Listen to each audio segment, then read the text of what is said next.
안녕하세요. 새벽 예배 오신 여러분들 주님의 이름으로 환영합니다. 함께 기도함으로 예배 시작하겠습니다.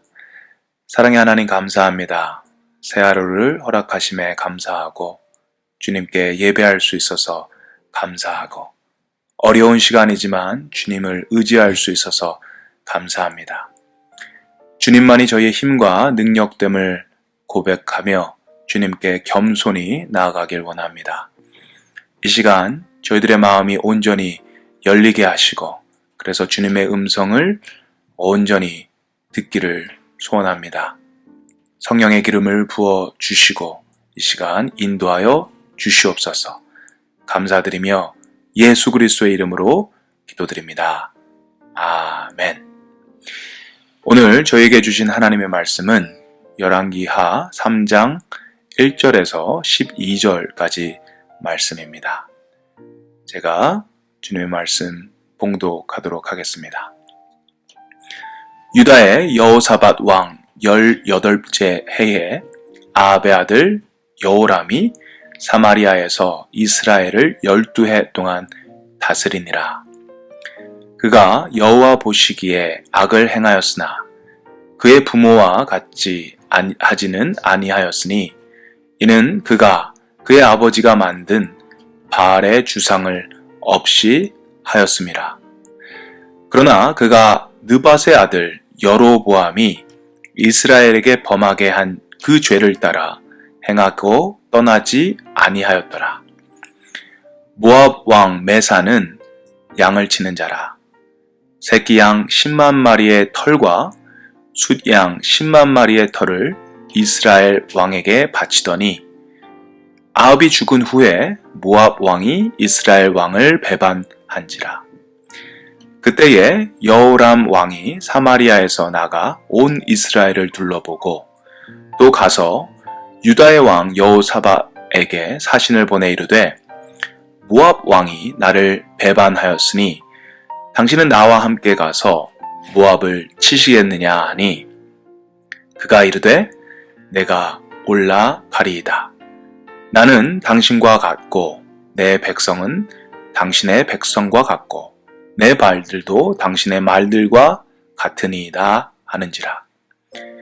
여호람이 이르되 우리가 어느 길로 올라가리까 하니 그가 대답하되 에돔 광야 길로니이다 하니라. 이스라엘 왕과 유다 왕과 에돔 왕이 가더니 길을 둘러간 지 7일에 군사와 따라가는 가축을 먹일 물이 없는지라. 이스라엘 왕이 이르되 슬프다. 여호와께서 이 세 왕을 불러 모아 모압의 손에 넘기려 하시는도다 하니 여호사밧이 이르되 우리가 여호와께 물을 만한 여호와의 선지자가 여기 없느냐 하는지라.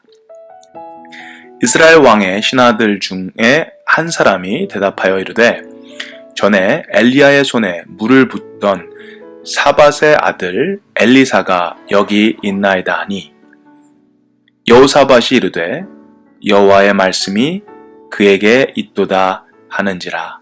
이에 이스라엘 왕과 여호사밧과 에돔 왕이 그에게로 내려가니라. 아멘. 오늘 1절 말씀에 아합의 아들 여호람이 사마리아에서 이스라엘을 12년 동안 다스렸다고 합니다. 이 아합의 아들 아하시아의 뒤를 이어 왕이 된 사람은 바로 아하시아의 형제인 여호람이었습니다. 여호람이 왕위에 오른 뒤에 종교 개혁을 시도하는데요. 2절 말씀에 그가 여호와 보시기에 악을 행하였으나 그의 부모와 같이 하지는 아니하였으니 이는 그가 그의 아버지가 만든 바알의 주상을 없이 하였음이라. 그가 어떤 이유로 종교 개혁을 했는지는 자세히 알 수는 없습니다. 추측하기로는 아마도 아버지 또 그의 형인 아하시아가 바알을 섬기면서 그렇게 좋지 못한 그런 결과들을 보여줬기 때문에 그렇게 했다라는 그런 생각을 합니다. 분명한 것은 그가 바알을 떠나고 이런 종교개혁을 한 것이 하나님을 향한 뜨거운 사랑이라든지 하나님을 정말로 인격적으로 만났기 때문에 그런 결정을 한 것은 아닌 거라는 것입니다. 왜냐하면 그에게는 진실된 회개의 모습이 없었습니다. 하나님 앞에 온전히 그의 삶을 드리겠다라는 어떤 결심의 그런 시간도 찾지 못합니다. 3절 말씀을 보면 그가 정말 회심하지 않았다라는 것을 확실히 볼 수 있는데요. 우리 함께 읽겠습니다. 그러나 그가 느밧의 아들 여로보암이 이스라엘에게 범하게 한 그 죄를 따라 행하고 떠나지 아니하였더라. 그의 부모인 아합과 이세벨처럼 악하지는 않았고 그가 바알의 주상을 없애는 종교 개혁을 단행하였지만 그는 여로보암의 죄를 따라 행하고 떠나지 않았다고 합니다. 여로보암은 그의 아버지 아합만큼 악한 왕은 아니었지만 그렇다고 해서 선한 왕도 아니었다라는 것입니다. 아합에 비해서 비교적 좀 덜 나쁜 왕이었지 좋은 왕은 아니었습니다. 하나님을 제대로 믿는다면 분명히 죄에서 떠난 그런 모습이 있어야 하는데 이건 그렇지 못한 것이죠. 아주 안 믿는 것도 아닌데 그렇다고 잘 믿는 것도 아닌 그냥 미지근한 그런 신앙의 모습을 보이는 것입니다. 우리 신앙생활도 이런 모습이 보여질 때가 있죠. 미지근한 그런 신앙생활의 모습입니다. 믿기는 믿습니다. 교회는 다닙니다. 우상을 멀리하고 나름대로 열심을 가지고 교회를 다니는데 여전히 죄의 길에 서 있습니다. 그런 모습이 바로 오늘 본문에 나오는 여람과 같은 모습이다라고 할 수 있습니다. 예수님을 믿게 되면 우리 안에 변화가 있습니다. 변화는요, 레디컬하게 나옵니다. 예수를 믿는데 여전히 세상이 좋고 여전히 방탕한 삶이 편하다면 여전히 내가 중심이 돼서 사는 그 삶이 편하고 거기에 머물기를 원한다면 그것은 좋은 믿음이라고 할 수 없습니다. 예수를 믿고 교회를 다녀도 여전히 세상 속에 머물고 죄에 머문다면 그것은 결코 좋은 신앙 생활이라고 할 수 없는 것입니다. 물론 처음부터 완벽할 수는 없습니다. 하지만 우리가 죄의 길에 서지 않으려는 그런 노력을 우리가 계속해서 해야 하는 것입니다. 우리가 죄와 싸우려는 그런 결심된 그런 모습들이 우리 안에 있어야 하는 것입니다. 부디 예수를 주로 고백하는 저와 여러분이 죄의 길에 떠나 주님이 원하시는 거룩하고 정결한 하나님의 자녀로서의 삶을 그렇게 살길 간절히 소원합니다. 여호람이 왕이 된 후 첫 번째 행적은 모압 정벌이었습니다.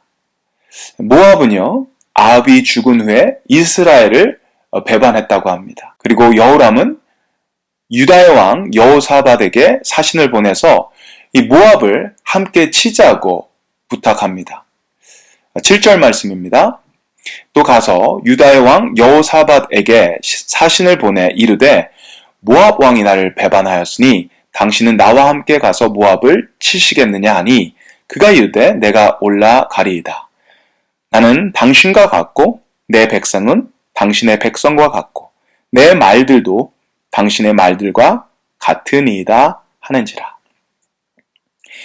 여호람은 모압의 배반을 응징하려고 합니다. 그래서 다시 그 이스라엘의 속국으로 만들려는 그런 계획을 가지고 있습니다.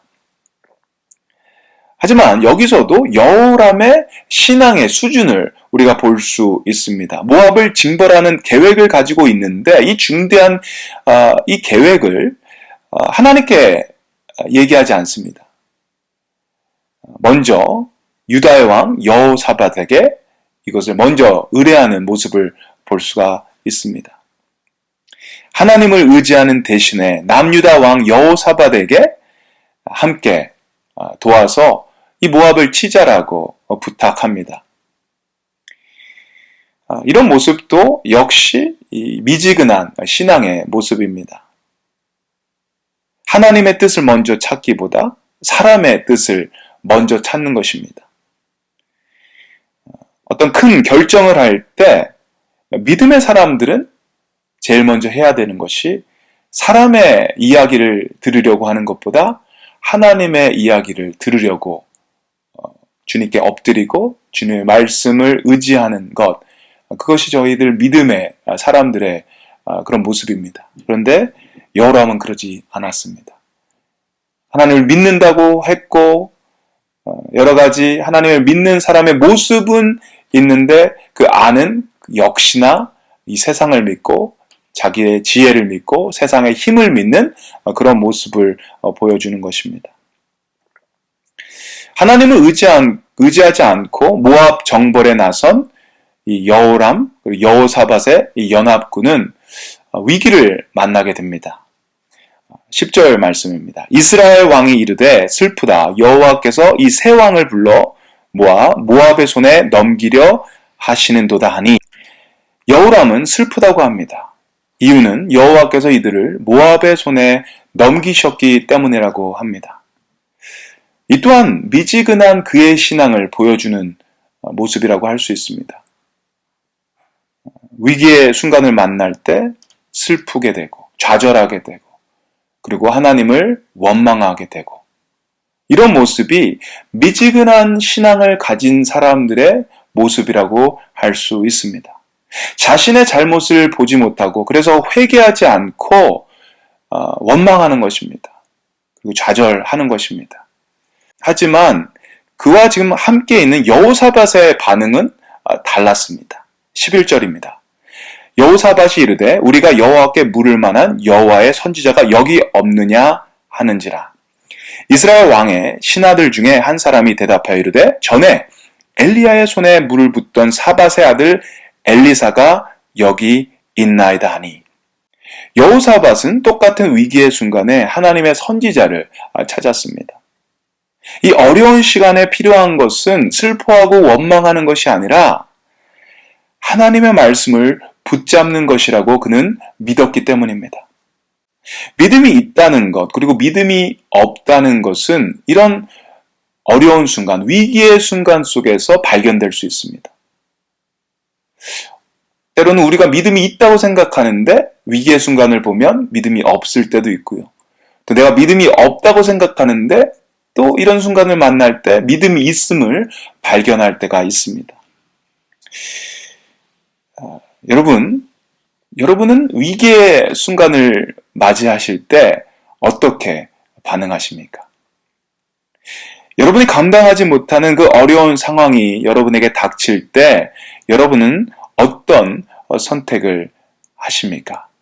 바라기는 저와 여러분이 먼저 주님의 사람을 찾기를 원합니다. 주님의 말씀을 찾으시기를 바랍니다. 그 안에 문제 해결이 있고 그 안에 주님의 인도하심이 있다는 사실이 저와 여러분에게 믿어지시기를 바랍니다. 오늘 하루도 주님의 선하신 인도하심을 믿고 또 그 인도하심에 순종하시는 저와 여러분 되시길 주님의 이름으로 축원드립니다.